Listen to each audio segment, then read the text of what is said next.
우리 하나님 말씀 같이 보겠습니다. 출애굽기 40장입니다.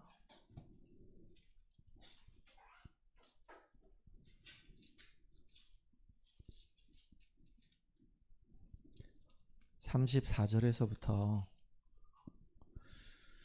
(38절까지) 우리 같이 합독을 하겠습니다. 출애굽기 40장 34절에서 38절까지 말씀을 합독합니다. 구름이 회막에 덮이고 여호와의 영광이 성막에 충만하매 모세가 회막에 들어갈 수 없었으니 이는 구름이 회막 위에 덮이고 여호와의 영광이 성막에 충만함이었으며, 구름이 성막 위에서 떠오를 때에는 이스라엘 자손이 그 모든 행진하는 길에 앞으로 나아갔고, 구름이 떠오르지 않을 때에는 떠오르는 날까지 나아가지 아니하였으며, 낮에는 여호와의 구름이 성막 위에 있고 밤에는 불이 그 구름 가운데 있음을 이스라엘 온 족속이 그 모든 행진하는 길에서 그들의 눈으로 보았더라. 아멘. 오늘은 여호와의 영광이 임하는 성막이라고 하는 제목으로 같이 말씀을 나누려고 합니다. 오늘 이 수요예배를 끝으로 해서 출애굽기가 정말로 딱 마무리가 되네요. 할렐루야. 이야, 진짜 출애굽기 40장 참 길었습니다. 1년 넘게 계속 이 말씀을 계속 묵상하면서 지금까지 온 것 같아요. 근데 저는 이 출애굽기 계속 묵상하면서 나름대로 굉장히 많은 은혜를 받았습니다. 이스라엘 백성들이 이제 하나님의 말씀대로 성막을 만들었잖아요. 그리고 이제 본격적으로 서론을 끝내고 이제 본론으로 이제 들어가는 장면이에요. 이제 성막을 중심으로 해서 이제 인도를 받는단 말이에요. 여기 보니까 37절에 36절에 보니까 구름이 성막 위에 떠오를 때에는 어떻게 했다고요? 이스라엘 자손이 그 모든 행진하는 길에 앞으로 나아갔고, 그러니까 성막 위에 여호와 하나님의 영광이 이렇게 다 임재했는데, 그때 여호와 하나님이 임재하기 전에 이 구름이 먼저 쫙 둘러치고 있었단 말이에요. 근데 그 구름이 이제 하늘 위로 쭉 떠오르게 되면 이제 하나님이 이동하라고 하는 사인이구나. 그러면 이제 그 구름이 가는 곳으로 따라가면 되는 거예요. 그리고 가다가 이제 구름이 이제 쭉 내려와 가지고 성막에 머무르게 되면 이스라엘 백성들은 여기서 이제 쉬라고 하는 것이구나. 그러면서 떠오를 때까지 기다리고 있는 겁니다. 이렇게 이스라엘 전 백성들은 성막 중심의 삶, 말씀 중심의 삶, 말씀을 따라가는 이런 인생이 됐단 말이에요. 그러니까 38절에 너무 중요한 말씀이 또 있죠. 낮에는 여호와의 구름이 성막 위에 있고, 더우니까 이 구름이 이제 이스라엘 전 백성들을 다 가려줘서 그늘을 만들어가지고 쉬게 만들었고, 밤에는 불이 그 구름 가운데 있음을 이스라엘의 온 족속이 그 모든 행진하는 길에서 그들의 눈으로 뭐 했대요? 보았더라. 하나님의 이 역사를 실제로 본 거예요. 낮에는 구름 기둥으로, 밤에는 불 기둥으로 이스라엘 백성들하고 늘 함께 하시고 그들을 인도하시는 그 하나님을 이스라엘 전 백성들이 직접 눈으로 봤단 말이에요. 여러분은 어떻게 그 하나님의 그 역사를 눈으로 볼 수 있을까요? 눈으로 이렇게 볼 수 있을까요? 하나님의 말씀은 살아있고 운동력이 있잖아요. 그 말씀이 내게 적용이 되고 그 말씀이 나의 삶의 현장에 적용돼서 성취되는 걸 보게 되면 하나님이 정말로 살아서 역사하시는구나 라고 하는 것을 깨닫게 된단 말이에요.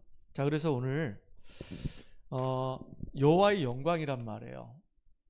여호와의 영광, 영광의 빛이 저와 여러분에게 다 비춰지길 바랍니다. 이미 우리는요 빛을 소유한 자예요. 분명히 예수님께서 말씀하셨거든요. 너희는 뭐라고요? 세상에 빛이 되라가 아니라 빛이다 라고 얘기했어요. 너희는 세상에 소금이 되라 라고 얘기 안 했고, 너희는 세상에 소금이다 라고 얘기했어요. 영접하는 자 곧 그 이름 믿는 자들에게는 하나님의 자녀가 되는 뭘 주신다고? 권세를 주신대요. 그러니까 이미 우리는 뭐가 됐냐면 자녀가 됐을 뿐만 아니라 권세도 있는 거예요. 이걸 우리는 뭐 하면 되냐면 누리면 되는 겁니다. 이게 굉장히 중요하죠. 그래서 오늘 서론적으로 좀 우리가 생각할 게 있는데요. 얼마 전에 제가 유튜브를 보니까 중국에서 올 1월 달에 이제 큰 대교를 이렇게 아주 멋있게 이렇게 지었단 말이에요. 근데 그 대교가 10개월도 안 돼가지고 다 붕괴돼 버렸어요. 다 그냥 무너졌어. 그것도 지진이 많이 일어나가지고 사람들이 많이 죽었던 그것이 어디죠? 중국. 그러면 지진이 막 7.2 막 이런 강도로 막 땅이 막 척척 갈라져가지고 막 건물이 막 붕괴되고 사람들이 막 그 밑에 막 깔려가지고 죽고 막 땅으로 막 빨려들어서 죽고 막 그런 데가 있잖아요. 그게 어디냐면 스촨성이에요. 스촨성. 스촨성에 있는 그 대교가 붕괴됐단 말이에요. 근데 대교가 붕괴된 걸 생각해 보니까 우리나라에도 대교가 붕괴된 적이 있어요. 그게 어느 대교죠? 빙고. 성수대교예요. 그리고 건물이 또 무너진 적이 있어요. 백화점이. 쌍풍 백화점이 무너졌어요. 왜 그랬을까요? 무너진 데는 이유가 있어요. 뭐가 부실했냐면 기초가 부실했기 때문에 무너지는 거란 말이에요. 기초가 부실한 모든 건물들은, 기초가 부실한 모든 다리들은 다 무너질 수밖에 없단 말이에요. 그러니까 우리가 신앙생활 하는 가운데도 똑같아요. 영적인 기초가 제대로 여러분 준비가 안 돼 있으면요, 여지없이 무너질 수밖에 없는 거예요. 하나님은 여러분들이 이 복음으로 온전히 기초가 딱 정립되기를 간절히 원하신단 말이에요. 우리가 영어를 공부해도 수학을 공부해도 중국어를 공부해도 가장 중요한 게 바로 뭐냐면 기초예요. 기초가 제대로 안 되면요, 결국은 그 다음 단계를 갈 수가 없고, 간다 하더라도 결국은 시간 낭비밖에 안 돼요. 운동선수들도 마찬가지입니다.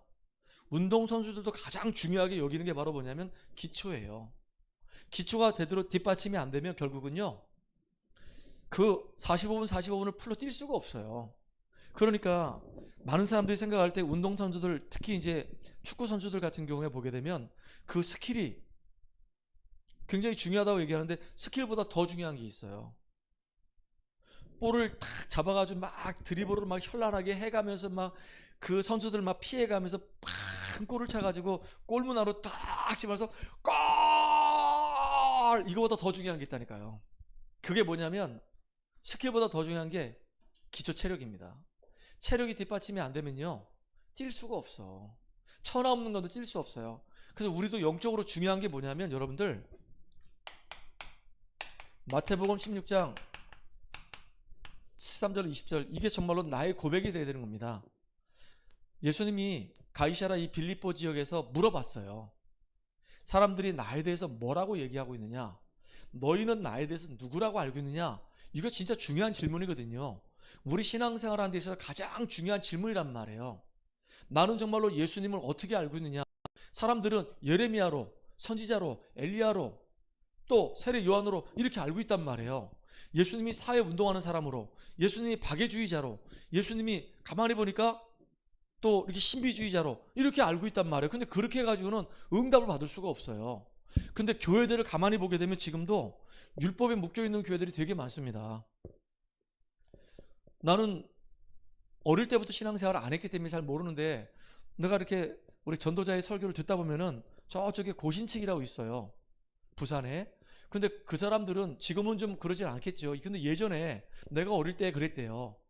주일날은 그 교회 앞에 있는 그 매점이라든가 아니면 그 뭐라고 얘기합니까? 구멍가게 이런 데 가서 물건을 사지 않았대요. 그 정도로 청바지도 입지 않았대요. 주일날 어떻게 기타를 둘러매고 와가지고 이 성스러운 이 교회에서 기타를 칠 수 있냐 이거예요. 아니, 우리가 하나님 앞에서 우리 예배를 드리는데 어떻게 청바지 입고 와가지고 예배를 드리냐 이거예요. 그리고 어떻게 머리를 빠마라냐 이거예요. 그랬다는 거예요. 그래서 빠마 금지, 청바지 금지, 기타 금지. 그러면 여기 다 죽어야 돼. 나도 지금 죽어야 돼. 아니, 어떻게 목사님이 이렇게 양복을 안 입고 어떻게 이렇게 설교할 수가 있어요. 그러니까 그 사람들 눈에는 전부 다 이게 다 복음적 관점이 아니고요, 율법적 관점이기 때문에 다 이해가 안 되는 거예요. 다 목을 쳐내야 되는 겁니다. 그러니까 은혜가 없는 거예요. 근데 여러분들, 예수님이 딱 질문했을 때 너희는 나를 누구로 알고 있느냐, 그때 베드로가 고백한 거란 말이에요.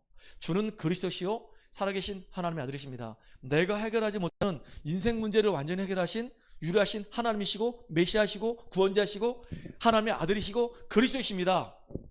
이거를 고백했단 말이에요. 그러니까 예수님이 너무 좋아가지고 바요라 시몬아 네가 복이 있도다. 이것을 알게 하니는 혈육이 아니고 하늘에 계신 내 아버지시라라고 얘기했단 말이에요. 그러면서 이 믿음의 이 반석 위에 내가 내 교회를 세울 것이고, 예수님 분명히 말씀하셨거든요. 내가 내 교회를 세우겠다 그랬어요. 여러분을 누가 세우시냐? 예수님이 세우신단 말이에요. 음부의 권세가 너를 이기지 못할 것이며 천국 열쇠를 우리에게 주신대요. 이게 너무너무 중요한 거예요. 근데 우리가 정말로 예수가 내 인생의 모든 문제 해결하신 그리스도다라고 고백하고 그걸로 끝나지 말고요. 우리 안에 여러 가지 찌꺼기들이 많아. 그래서 예수님은 마태복음 17장 1절로 8절에 보니까 제자들을 어디를 끌고 가냐면 변화산으로 끌고 가요. 근데 누구누구 데려가냐면 3명을 데려갔어요. 항상 예수님은 꼭 이렇게 12제자와 함께 하든지 아니면 3명을 데려가든지 아니면 1명을 데려가. 1명을 데려갈 때는 늘 베드로를 데려가 다녀요. 3명을 갈 때는 가는 사람이 있어요. 누굴까요? 마태복음 11장에 나오는 그 3명이 누굴까요? 베드로, 요한, 야고보. 베드로하고 요한하고 야고보가 갔는데 거기 가니까 예수님이 그 변화산에서 진짜 변화된 모습을 보여주는 거예요. 얼마나 기뻤는지요. 이야, 진짜 예수님이 이렇게 변화가 됐구나. 너무 기뻤는데 보니까 거기에 모세도 있고 엘리야도 있는 거야. 그러니까 이 베드로가 뭐라고 얘기하냐면 이런 얘기를 하는 거예요. 내가 모세를 위해서 집을 한 채를 짓고 엘리야를 위해서 집을 한 채를 짓고 예수님을 위해서 집을 한 채를 짓겠습니다. 그러니까 여기서 그냥 띵가띵가 하면서 같이 살자 이거지. 너무 좋으니까. 근데 예수님은 그렇게 하자 그랬어요? 하지 말자 그랬어요? 가은아. 빙고. 잘 찍었네. 하지 말자 그랬어요. 왜 그랬을까요? 현장이 있기 때문에. 너희들이 이 변화산에서 은혜 받고 거기서 족하다고 그 주저앉아 있지 말고 그 은혜 받은 그 내용을 가지고 현장에 지금 영적으로 죽어가는 사람 많으니까 내려가서 그 현장을 살려내라 그 얘기입니다. 근데 베드로는 뭐라고 했냐면 내가 주를 위해서 집을 짓고 엘리야를 위해서 집을 짓고 그런다는 거예요. 근데 돈이 있을까요 없을까요?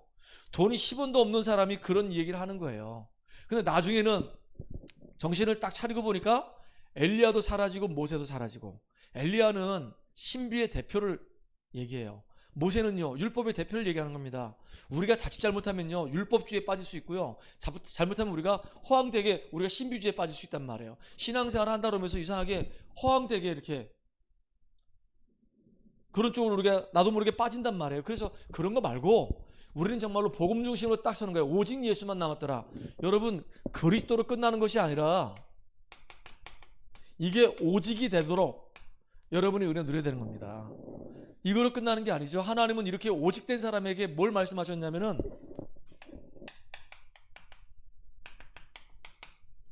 너희는 가서 모든 족속으로 제자 삼으래요. 세상 끝날까지 내가 너희와 항상 함께 하신대요. 이게 우리에게 주신 메시지란 말이에요. 그러면서 중요한 게 뭘 얘기하셨냐면은 사도행전 1장 8절에 보니까 성령 충만함 줄 것을 약속하셨어요. 성령 충만 받지 않으면은 이 일을 감당할 수 없기 때문에. 그리고 성령 충만 받은 이들에게 진짜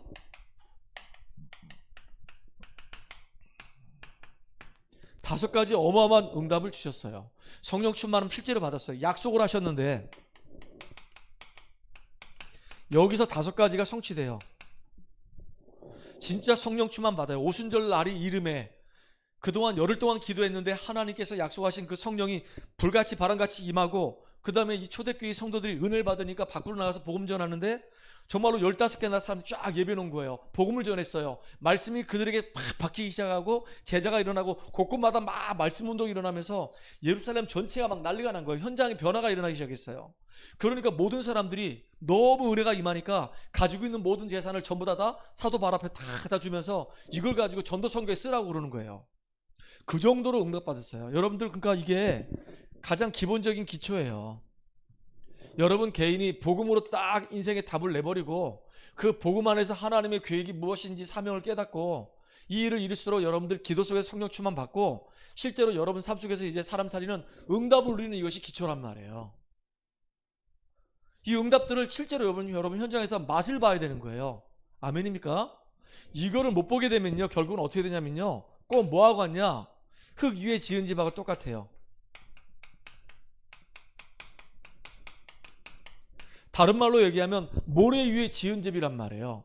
예수님이 이 바리새인들을 보고 뭐라고 얘기했냐, 이 독사이 새끼들아 라고 얘기했어요. 욕을 했단 말이에요. 아니 바리새인들이 뭘 잘못했습니까? 바리새인들이 11조 잘하죠. 구제 잘하죠. 기도 열심히 하죠. 예배 철저하게 드리죠. 성경 달달달 외우죠. 진짜 부족한 게 하나도 없어. 너무 잘해. 근데 예수님이 그 바리새인들 보고 그렇게 교회 열심히 다니고 성경 열심히 읽고 기도 열심히 하고 봉사 열심히 하고 헌신 열심히 하고 그렇게 열심히 하는데 그 바리새인들 보고 이 독사 이 새끼들아 라고 얘기했어요. 왜 그랬을까요? 심지어 뭐라고 얘기했냐면 이 회칠한 무덤아 라고 얘기했어요. 다시 말하면 속에 알맹이가 없어. 껍데기밖에 없어. 진짜 생명이 뭔지를 몰라. 이 그리스도를 모르고 뭐에 빠져 있냐면 율법에 빠져 있어요. 완전히 이 사람들은 자기들의 전통에 빠져 있어요. 그런 가운데 열심은 진짜 엄청나게 열심 속에 있단 말이에요. 이걸 보고 모래 위에 지은 집이라고 그러는 거예요. 바람이 불고 창수가 나니까 여지없이 그냥 확 다 무너져 버리는 겁니다. 흙 위에 지은 집은 큰 물이 일어나서 탁류가 생겨서 딱 부딪히면요 여지없이 무너지는 거예요. 여러분 신앙생활 나름대로 열심히 했는데 만약에 여러분들의 신앙생활은 그 근간이 흙 위에 지은 집이라면 어떻게 되겠습니까? 진짜 너무 안타깝잖아요. 나 그런 사람 많이 봤거든요. 우리 집안은 3대째 예수 믿었습니다. 뭐 어쩌라고. 근데 그 친구 보니까 지금 신앙생활도 안 해. 부모님들은 자기 그 조상들은 다 신앙생활 하면서 은혜 받고 응답 받는데 지는 지금 신앙생활 안 해. 그 친구는 지금까지 어릴 때부터 어머니 손잡고 교회 왔다 갔다 하면서 늘 교회 안에 살았었는데 어느 날 보니까 무슨 일인지 모르겠는데 교회를 안 다니게 됐단 말이에요. 그러니까 결국은 뭐냐, 복음 모른다는 얘기예요. 흙 위에 지은 집을 지었다는 얘기예요. 문제 생기니까 그냥 확 무너져 버렸단 말이에요. 근데 여러분들은요 어떤 사람이 되냐?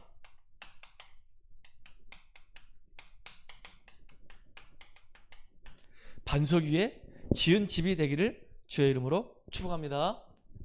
반석 위에 지은 집은 다른 말로 얘기하면 이 복음이 완전히 내 것이 됐다 그 얘기예요. 내 것이 됐을 뿐만 아니라 이제는 이 복음을 날마다 내 삶 속에 누리는 겁니다. 날마다 하나님이 함께하는 삶을 누리는 거예요. 그 사실을 가지고 우리는 증거하는 겁니다. 증인으로. 이게 반석 위에 세운 집이에요. 여러분들이 진짜 이 응답을 누리기를 간절히 소망합니다. 특별히 이스라엘 백성들에게 광야길을 가는 이스라엘 백성들에게 하나님이 이렇게 성막을 만들라고 했어요. 문이 이렇게 하나 있다고 그랬어요. 그리고 여기 이제 지성소와 성소가 이렇게 있습니다. 그리고 여기 물두멍 있고 번제단이 이렇게 있고 여기는 이제 성소의 뜰이 이렇게 있는 겁니다. 여기 의미가 있잖아요. 요 안에는 언약궤가 있습니다. 언약궤 위에는 이렇게 번제단이, 언약궤 위에는 이제 그룹들이 이렇게 있단 말이에요. 천사가 서로 마주보고 있어요. 그리고 여기에는 분향대, 여기는 진설병, 여기는 등잔대 이렇게 있고 이렇게 있어요. 근데 하나님이 이제 이 성막을 이제 만들려고 했는데 처음에는 야 기구들만 따로따로 다 만들었어. 이렇게 널빤지 쭉 널빤지 이렇게 수도 없이 많이 만들어 가지고 이제 그것들을 다 연결하고 있고, 그 다음에 요 사이에 또 이렇게 널빤지를 이용해 가지고 또 이렇게 이제 지성소 만들고 성소 만들고, 그 다음에 이제 금과 은과 뭐 여러 가지 기구를 가지고 이제 등잔대 뭐 진설병 뭐 여기 언약궤 다 만들었어. 만들어 가지고 이제 다 배치를 하는 거야 싹 다. 그리고 물두멍 갖다 놓고 번제단 갖다 놓고, 그리고 이제 딱 이 성막 주변에다 이렇게 울타리를 치고 문을 만들고 문에 휘장을 딱 달고, 그 다음에 여기 위에다가 이제 물개 덮개를 덮고 또 위에 또 덮개를 덮고, 그러면서 이제 전부 다 덮개를 덮어서 이렇게 성막을 딱 완성했더니 여기에 이제 여호와의 영광이 확 임하는 거란 말이에요. 감동적이지 않습니까? 야, 나 진짜 이거 하나하나 만들 때마다 이게 다 그리스도를 예표하는 거고 그리스도를 상징하는 건데, 진짜 우리가 그리스도로 완전히 그냥 모든 것이 다 그리스도로 연결돼 가지고 그리스도로 무장됐을 때 거기에 여호와의 영광이 확 임하게 되면 얼마나 기쁘겠냐고요. 그런데 이스라엘 백성들의 삶을 한번 보세요. 여호와의 영광이 임할 수밖에 없어. 여호와의 영광이 임하니까 이들에게 있는 이 과거가 전부 다 발판이 돼 버리는 겁니다. 여러분, 이스라엘 민족들은 출애굽해 가지고 지금 광야를 가서, 여기 이제 지난번도 얘기했죠. 출애굽, 애굽에서 나왔어요. 홍해를 건넜어요. 그 다음에 여기 이제 스루강야, 신광야, 이 시내강에 거쳤어요. 지금 여기 어디냐면 시내산에 왔어요. 근데 이들이 여기서 머물러 있을 이유가 없어. 여기 있는 이유는 왜 여기 있냐면 하나님이 이들에게 여기서 이제 앞으로 예배를 드리면서 이제 인도 받아야 되니까 성막을 만들려고 여기에 머물러 있었단 말이에요. 거의 한 1년 정도. 1년 가까이. 그러니까 여기서 출발을 해가지고 3개월 만에 도착을 했고 거의 한 6개월 동안 아니 한 4달은 모세가 이제 시내산에 2번 올라갔다 내려오고 왜 40일 동안 하나님과 함께 했으니까 40일을 2번 왔다 갔다 했거든요. 그러니까 한 3개월 되잖아요. 그리고 이제 한 6개월 한 5, 6개월 동안은 뭐 했냐? 이 성막을 다 완성했어. 그래서 1월 14일 날 나와가지고 이제 1월 1일 날 이 성막을 이제 하나님 앞에 딱 이제 완공을 하고 봉헌하고 이제 예배를 드리는 거야. 그 거의 이제 1년 가까이 된 거예요. 이게 아비벌이에요. 아비벌. 우리로 얘기하면 1월 1일. 만약에 지금 우리 한국의 날로 따지면 한 3월 달이나 한 4월 달쯤 될 거예요. 그렇게 해서 이렇게 딱 만들어 놓고 했는데 그럼에도 불구하고 이 여정을 가만히 보게 되면요. 성막을 만들 때까지 이 이스라엘 백성들이 여정을 보고 성막을 만들고 난 이후에 이들이 어딜 가냐면 이제 가나안 땅을 향해 가요. 이제 여기서 이제 시내산에서 성막을 만들고 이제 출발한다. 여기까지가 이제 이게 출애굽기란 말이야. 근데 이제 출발하면서 광야길을 가는데 열흘 만에 어디로 가냐면 가데스 바네아라고 가요. 가데스 바네아. 어디라고요? 성경에 보면 가데스 바네아라고 되게 유명한 곳이 있어. 거기 가데스 바네아에 갔는데 이 가데스 바네아에 갔는데 여기서 이제 각 지파마다 12명을 뽑아가지고 이제 가나안 땅 가서 정복하라고 한 거예요. 실제로 이제 이 성막을 만들고 가나안 땅 쳐들어가서 정복하려고 했는데 12명이 갔는데 이 중에 10명과 이 2명이 의견이 확 갈라지기 시작한 거예요. 그래가지고 10명은 뭐라고 얘기하냐면 아니 우리가 저기 안악산지 가서 보니까 거기는 성이 엄청나게 크고 사람들이 기골이 장대하고 우리는 그들 앞에 메뚜기다. 가면 우리 죽는다. 가보니까 적과 꿀이는 땅은 맞는데 우린 죽는다. 이렇게 얘기했고 여기 이제 두 사람은 여호수아 갈렙은 아니다. 물론 기골이 장대하고 성도 어마어마한데 그 모든 지도자들은 우리가 온다는 얘기 듣고 간담이 선을 해서 도망갔다. 그들은 우리의 밥이다. 근데 누구 말을 들었을까? 10명의 말을 들었을까요? 2명의 말을 들었을까요? 이스라엘 백성들이 누구의 말을 들었을까? 10명의 말을 들었을까? 2명의 말을 들었을까? 가면 죽는다. 우리는 그들 앞에 메뚜기다. 라고 얘기한 사람 말을 들었을까요? 아니면 그들은 우리의 밥이다. 모든 지도자들은 다 놀라서 도망갔고 하나님이 우리에게 주신다고 약속하지 않았냐? 가도 된다. 라고 얘기했어요. 근데 이스라엘 백성들은 누구 말을 들었을까? 서영아. 10명 말을 들었을까? 2명 말을 들었을까? 진짜? 미연이 서영이가 얘기하니까 그런 거지 너 지금. 가은아 몇 명인 것 같아? 누구 말을 들은 것 같아? 이것들이 짜고서 아직 정답을 얘기하네. 10명 말을 들었어요. 그래서 절대로 교회는 민주주의가 되면 안 되는 거예요. 왜냐하면 10명이 지금 자기들의 믿음의 수준을 가지고 가면 안 된다는 거야. 하나님 말씀과 관계없이.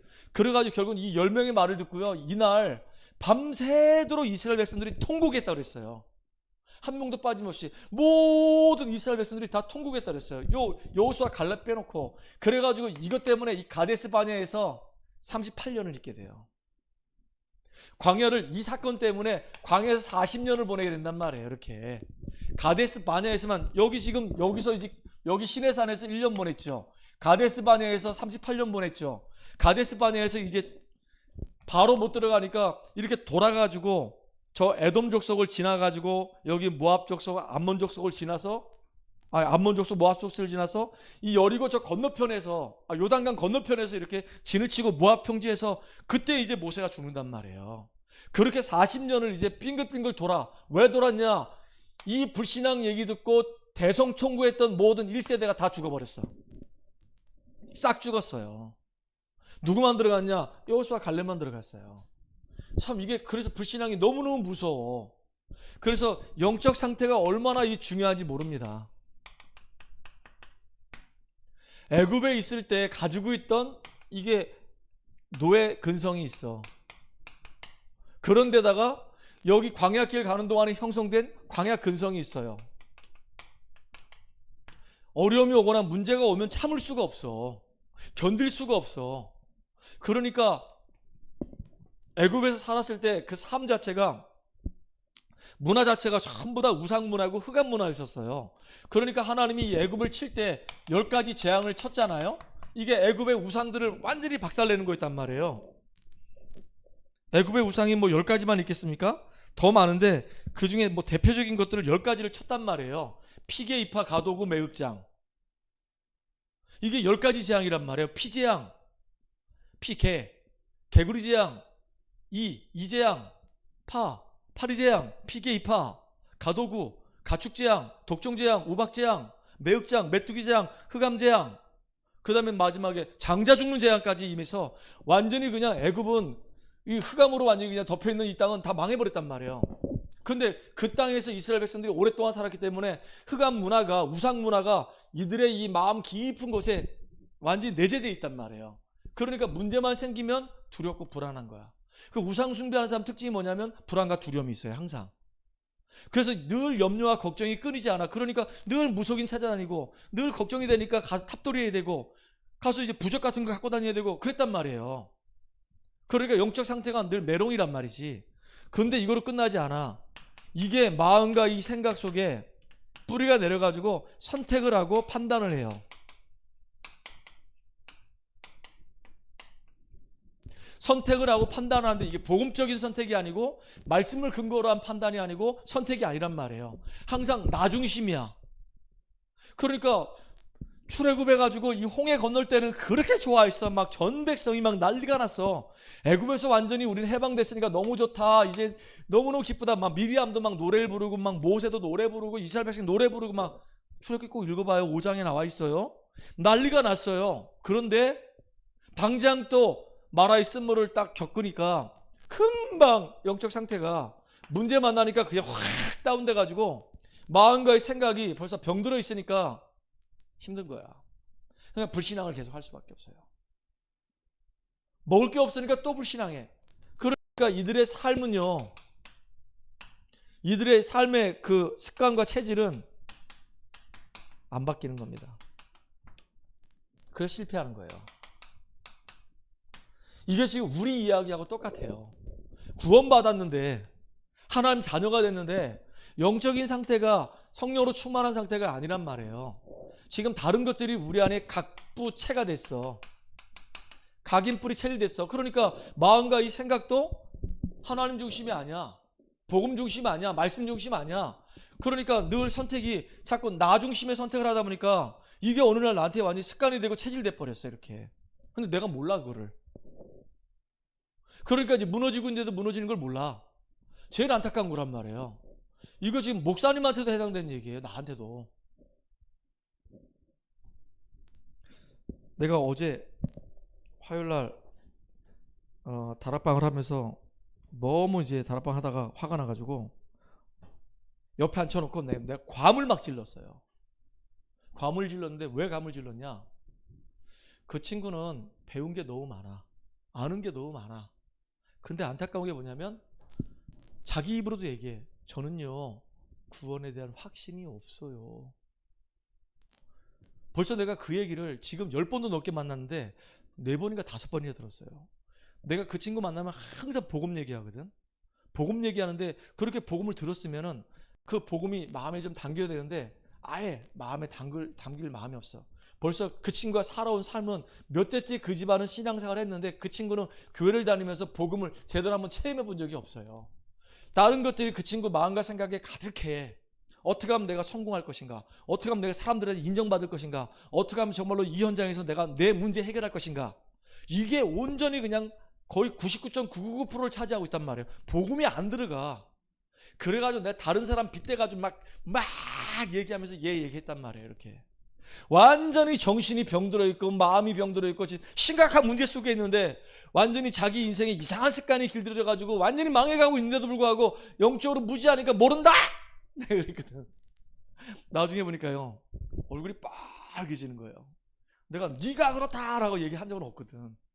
내가 만나는 얘가 보니까 얘는 나이가 19인데 그렇다 그랬더니 자기 얘기거든 지금. 그러니까 얼굴이 빨개져. 포럼 좀 해볼까 그랬더니 그 얘기는 싹 빼고 다른 얘기 싹 하고 끝내더라고. 너무 답답해가지고.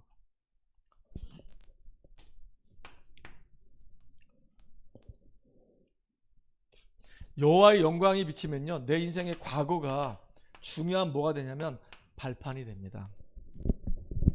요셉 같은 경우도 과거가 없지 않아 있잖아요. 어머니가 일찍 죽었어요. 계모들 틈바구니에서 자랐어요. 이복 형들 틈바구니에 자랐어요. 얼마나 힘들었겠습니까? 근데 그건 요셉에게 중요한 복음을 깨달을 수 있는 중요한 발판이 된 겁니다. 형들이 요셉을 죽이려고 했어요. 안 죽으니까 노예로 팔았어요.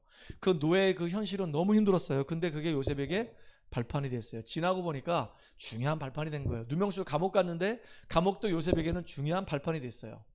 나중에 애굽이 총리가 돼가지고 이제 전 세계 쌀 장사하면서 모든 나라 살리는 일을 감당했단 말이에요. 형들 앞에 섰을 때 그들을 용서할 수 있는 중요한 발판이 됐단 말이에요. 자기의 인생의 모든 과거가 복음으로 전부 다 재해석되면서 발판이 되는 거예요. 여러분 발판되기 바랍니다. 그리고 오늘은요,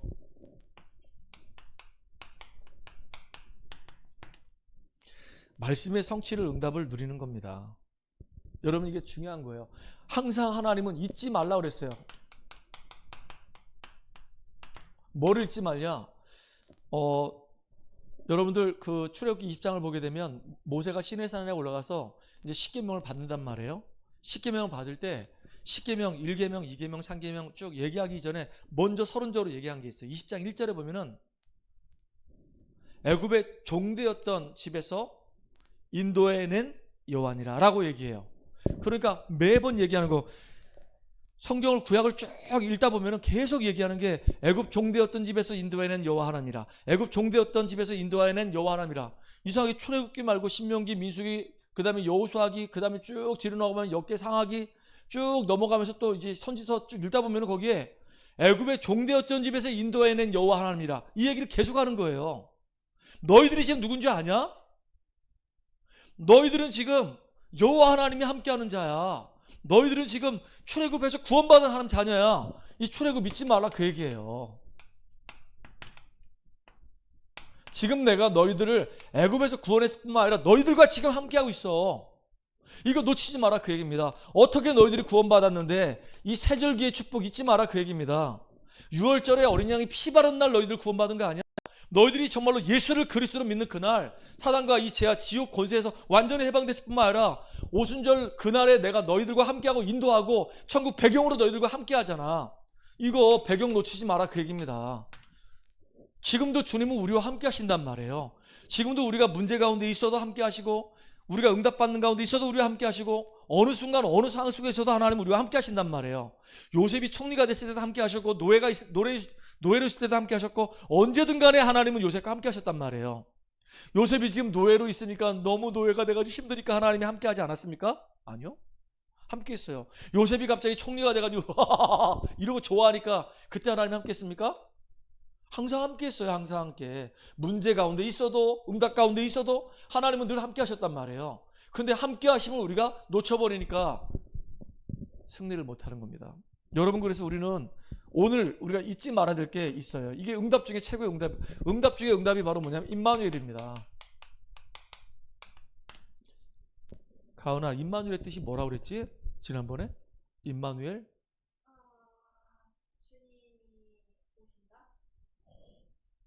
비슷했어. 용도가 임마누엘이 뭐란 뜻이지? 정답입니다. 잘 들어야 돼. 이래야지만 우리 가을이가 각인된단 말이야.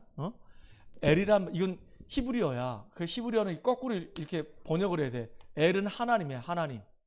엘로힘. 엘은 하나님이거든요. 우리와 임마 함께 하신다.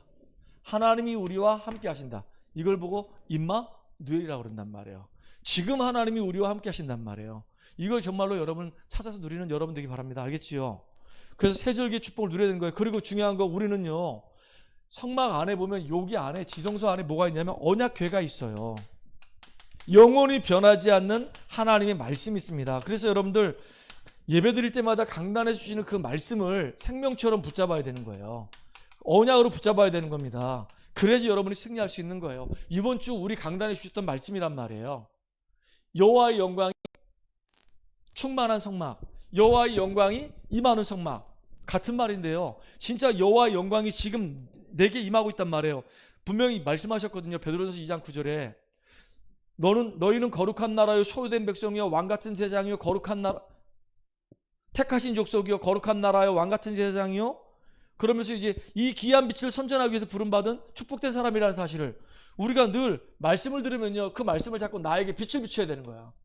내게 빛이 비춰지면요, 질문을 던지면은, 하나님, 내가 정말로 지금까지 살아오는 동안에 나는 구원받아서 하나님 자녀가 됐는데 내가 정말로 과거에 나도 모르게 묶여있는 부분이 있습니까? 라고 질문 던지면요, 생각나게 하는 부분들이 떠오른단 말이에요.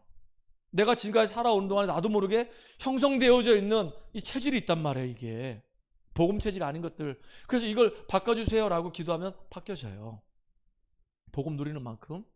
오늘 내가 정말로 하나님과 함께하는 이 임마누엘 축복을 날마다 우리 누려야 될 거 아닙니까? 그래야지 우리 미래는요, 이게 축복이 되어지고 미래는 열매를 맺게 돼요. 하나님은 여러분들의 인생이 진짜 말씀 안에서 인도받기를 원해요. 성령의 인도받기 원합니다. 그래서 여러분 때문에 후대가 살아나야 돼요. 이스라엘 백성들이 이렇게 이 가데스 바냐에서 정탐꾼들의 이야기를 듣고 대성통곡하다 40년이라는 이 광야길을 걸어갈 수밖에 없는 거예요. 다 죽었어. 이제 누가 남았을까요? 1세대 다 죽어버렸어. 광야에서 이 애굽에서 나올 때 1.5세 2세들, 나이 20살이 안 됐던 애들, 꼬마아이들, 그 애들하고 광야길 가는 동안에 여기서 태어난 아이들, 그 아이들만 들어갔어. 근데 중요한 거, 이 후대들에게 뭘 전달해야 되냐? 진짜 언약 전달해야 돼요. 지금으로 얘기하면 여러분들에게 언약이 전달돼야 되는 거예요. 여러분들에게 언약이 전달 안 되면요, 이 후대들을 통해서 이 가나안 땅 정복 불가능한 겁니다. 우리에게 주어진 현장 살리기를 하나님 원하신단 말이에요. 그래서 이 일을 감당해야 되니까 하나님은 지금 저와 여러분에게 뭘 하라고 얘기하냐면, 결론적으로 얘기하면 여호와의 영광이 비친 내게 임하게 되면요, 이제 하나님 내 영안을 열어주셔서 복음의 눈을 가지고 보게 해주세요. 어떻게 봐야 되냐? 내가 만나는 모든 사람들, 내가 하는 이 일, 그 나에게 일어나고 있는 모든 사건들을 내가 복음의 눈으로 봐서 재해석해가지고 승리할 수로 인도해 주세요. 그런데다가 나는 이제 이 예배에 승리하는 가운데 오늘을 내가 승리해야 되고 미래를 정말로 준비해야 되기 때문에 성령 인도 받게 해주세요. 나의 삶 속에 성령이 역사하심을 보게 해주세요. 그리고 내가 성령의 열매가 되어지고 또 나를 통해 성령의 열매가 맺어지는 증인 되게 해주세요. 여러분, 이 축복 진짜 누려야 되는 겁니다. 이번에 여러분들 페스티벌 하잖아요. 레드 페스티벌 다음 주에. 그래가지고 내일이니? 난 날짜도 모르고 주보에도 지금 광고도 못 싣고 그랬어. 기도를 계속 우리 성도들도 했어야 되는데, 어쨌든 간에 정말로 얼마나 중요합니까? 이 생명들 살리려고 여러분들 마음에 담고 기도하잖아요. 전도지도 만들기도 하고 가서 주기도 하고 소개도 하고 페스티벌 하니까 오라고 얘기도 하고 그럴 거란 말이에요. 어찌됐든 간에 우리 마음속에 내가 하는 일, 내가 하는 모든 만남, 내가 일어나고 있는 사건들, 이걸 다 우리가 복음의 눈으로 재해석해서 성령 인도 받아야 되는 겁니다. 특별히 사도 바울 같은 경우는 길이 막혔을 때 사건이 벌어졌잖아요. 아시아로 가려고 했는데 길이 막혔어. 그러니까 그때 엎드려서 기도하는데 성령 인도 받았는데 마게도니아에서 탁 오라고 손짓해. 가서 복음 전했는데 루디아를 만나게 돼. 그 집에서 말씀 운동 시작했는데 완전히 빌립보 살리는 교회가 세워지는 열매를 맺었어요. 이렇게 우리가 인도를 받으면 응답을 받게 된단 말이에요. 놀라운 일들이 벌어진단 말이에요. 여러분의 삶이 이런 축복된 삶이 되기 바랍니다. 졸지 않고 잘 들어줘서 고맙습니다. 기도합시다. 하나님께 감사드립니다. 우리 사랑하는 우리 제자들이 정말로 복음 안에서 여호와의 영광이 임재하는 사실을 확인하고 누리는 시간 되게 하시고, 우리의 과거의 옛 체질이 벗겨지게 하시고 오늘을 말씀 안에서 풍성히 누리게 하시며 나의 미래가 준비되어지고 하나님 나라를 이루는 주역으로 쓰임받게 하여 주시옵소서. 예수님의 이름으로 감사하며 기도합나이다. 아멘.